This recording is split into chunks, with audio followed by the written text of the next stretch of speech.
Hello everyone, Zelleranth here, and today I wanted to talk about the new little event that's come up called Endless Projections. I kind of view this being similar to like the MOC of HSR, or maybe like Tower from Genshin and Wuthering Waves, or the Shiryu Defense. I believe we'll be getting this repeated every so often. Right now it has 12 days left, and so on this it is going to get progressively more difficult through it as you get to the end. Just know you have 12 days to try and get as much as you can out of it. I think most people should be able to at least get to the ending, but the extreme projection is going to be quite difficult for most people to complete. But first, let's take a look at kind of how it works. So there are projection points that you're going to want to earn in these, and you're going to need to get the cap here to be able to move on to the next stage. And how you get these projection points is through accomplishing some tasks. So when you click the score reward here, this is where you're going to see your tasks here. Annihilation count, eliminate 32 enemies in this projection space. And then you have high speed, eliminate 3 enemies within a single turn in this projection space. If you complete a mission, it gives you those points. And then you can see here you need 200 to get the max thing here, as well as to get both the cards. So you basically have to just do all the tasks to get the requirements done. The other big thing is that this has an energy cost to deploy your units in it. And you have an initial energy amount that your units are going to have. This is why I was comparing it to like MOC or something like that, is because you're not going to be able to use your units in every battle within this, because you will have to swap about when they run out of energy. Now luckily how it's working out with the first two is, on the first one you have initial energy of 2, a deployment cost of 1, and there's only 2 battles, so you're going to be able to use the same team on both battles here. And when it comes to these score requirements here, these are pretty easy. Eliminating 32 enemies is just basically beating both missions, just kill all the enemies in them. And then eliminating 3 units within a single turn, and just make sure you kill 3 enemies in a single turn to complete it. Now, when you look at these future ones, they get progressively more difficult on the levels. And so this one's similar to that first one, where there's only 2 missions, initial energy 2, deployment cost 1. So this one's only going to require 1 team. But they started adding more things that you're wanting to accomplish in this. Eliminate 35 enemies, deal phase weakness, stability break this many times, and you have to do it a certain amount of times within it. Now there is one thing that it's not quite clear that you can do in this, and you want to take advantage of this, especially when you get to the harder ones, is that you do not have to do all of these projection missions in one go. So for example, if you're able to beat 1 and 2, you get them both done, but say you only did delta phase weakness damage to 9 out of 10, when you complete the second one and you settle it, and it gives you all your points and stuff into it, you can just restart from the first one again, and just get one more phase, and then immediately settle it again to complete the missions. So you can keep repeating this until you get all the points needed to get the entire score. And so that makes it a lot easier, and you don't really have to focus on trying to get it all done in those first 2 battles, or as we see in the next ones, the 3 battles.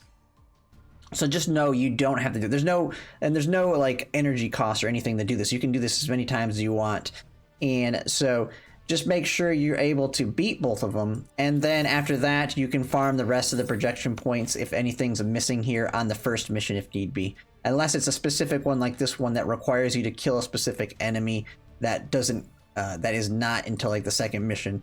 But other than that, you can just farm the first one to knock it out. And where you're going to see it becomes the more difficult is 3 and 4, because this is where you need 2 teams, because it has that initial energy of 2, deployment cost of 1, but there is 3 fights.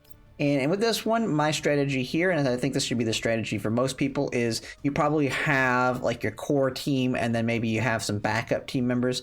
I would use your backup or your weaker team members on the first one, as it's the easier of all 3, the lower level enemies. And then after that, with your core team, you should be able to do the other 2 fairly easily. And like I said, these ones have the score things where you're going to want to try and get all of these done to unlock all the rewards here. When you actually take a look at the rewards, well, it's pretty nice rewards here, where you're getting 60 of the currency for each one, and then you get some gold, which gold's always going to be important, so you want to get that. 2 standard pulls, and then the precision chips, which are going to be important for your attachments. So all kind of good rewards here, and you can get this on, you get these basically the same rewards in all of them, I believe. So like if you go to this one, it requires higher scores, but the rewards are the same when you actually look at them. Oops, I keep clicking off. But it's basically the same rewards, but on each one of them. So basically do this and times it by 5, and that's what you can get in this. And so the same thing there. Now the last one here is quite difficult. I have not fully completed it yet. I have gotten most of the projection points here. The only thing I have not done is one of the tests. So this is basically a very, very tanky boss that you have 15 rounds to basically attack. And it has a lot of missions like around it, like doing stability break so many times, doing phase weakness so many times. But the hardest one of them all is reducing the boss's health to a certain amount. And in order to get all the points on this, you need to get them all the way down to, I believe you actually have to kill them to get the max amount of points. But the last mission here is for the 40. But there's 2 different scores here. You have the mission score, which is these here, and then tactical score, which is related to the damage done. So you can see this maximum limit tactical scores once reached, no more scores be earned. So once you get this all the way to the max in the fight, you don't have to worry about that. The mission scores completing these. And that's pretty much it with the boss. For me, since I haven't been able to beat it and knock it down to that below 40% yet and doing the max amount of damage, basically my plan is just to wait till next week. Now when it came to the units I used, majority of the content for me, what I've seen in there, you're going to have the most value out of your support attack units like a QJ. Well, you absolutely want your Suomi. Now you're going to have a second Stain in there to help with that one time that you don't have access to Suomi because you can't use her in all 3. And like that one, I used Kesnia to do that. And that's only because I don't have Cheetah leveled up. I'd actually advise to use Cheetah because I think she can actually do a little bit better healing. So maybe bring her along, or if, worst case, just bring Colfine.